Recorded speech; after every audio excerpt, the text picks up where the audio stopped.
namin sa trucking, hindi madali ang laban. Sa ilalim ng araw, sa ulan at bagyo, walang iwasan. Uminit man ang panahon, bumuhos man ang ulan, tuloy ang biyahe dahil pamilya ang dahilan.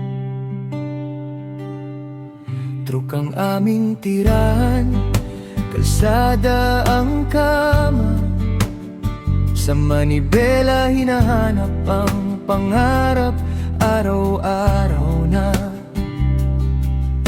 Mahabang pila sa mga port, ang sagupan namin, oras ang kalaban, pero tiyaga ang baon lagi.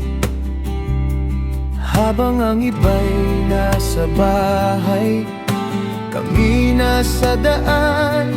Habang ang iba'y nagpapahinga, makina ang kausap namin palagi naman. Pasko at bagong taon, ilaw ng kalsadang kasama, sa isip ang pamilya, sa puso ang pangako na kakayanin pa. Hindi kami reklamo, sanay na sa tahimik, sa likod ng tapang, pagod din ang dibdib. Pero sa bawat kilometro na aming tinatahak, may pangarap na hinahatid, may buhay na inaangat. Para sa pamilya, para sa kinabukasan, kahit pagod na pagod, hindi kami sumusuko kailanman. Buhay sa biyahe, buhay sa sakripisyo, ito ang kwento ng driver, totoo, walang palamuti o ilusyon.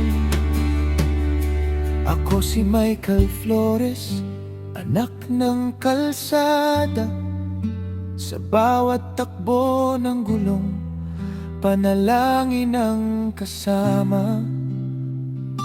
Hanggat may lakas, tuloy ang pagmamaneho, para sa mahal sa buhay, hanggang dulo ng mundo.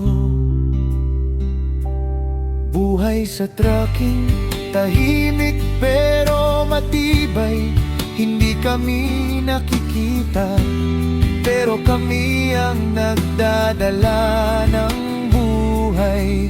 Sa likod ng manibela, may pusong nagmamahal. Driver sa kalsada, haligi ng tahanan.